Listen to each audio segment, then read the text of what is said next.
جاده بارزان یا 100 متری کو جاده سرکی یا باجر دهوکیه روان سال 2 ماهی پشتی کو چندین ترافیک لایت سروی جاده هاتین دانان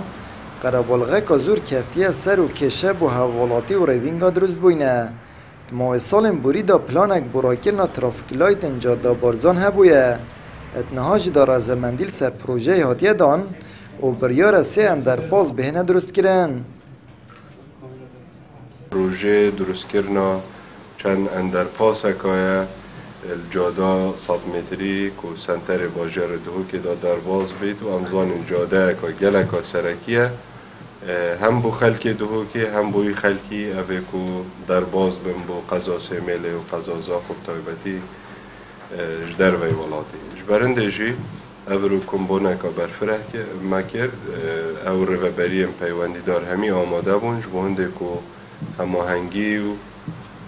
دیفچون و تنسیق که باش به تکرنج بونده که اف پروژت وقت خدا جبه بید پاکیج پروژه نالبریش 5 پروژان پیکتید که 3 اندرپاس و 2 جاده نه کجمه پاره ترخانکی ریجی 103 میلیارد دینارن 73 میلیارد دینار شوان دب کمپانیا کاوین گروپ ندان که کمپانیا جبه کار یاوی پروژه ماوی پروژه جی 2 سال و 8 مهن پاکیجه که پیکتیج 5 پروژه اندرپاسا سفینه کجمه پروژه 14 میلیارد و 589 میلیونن پروژه اوورپاسا مزگفت امام حمزه گل او ترافیکا پشت خسته آزادی هر دو بنا ایک یعنی دونه بنا ایک وکی دوبلکسه کجمه وی اوورپاسا 34 میلیون و نیون تقریبا اوورپاسا فرمانده او جی نزدیکی 20 میلیارد 20 میلیارد 34 میلیارد 14 میلیارد کشه یا سرکی آوی پروژه ملکن حوالاتیانه که کجمه 27 میلیارد دیناران ملک خلکه که دکویت ادناف پروژه دا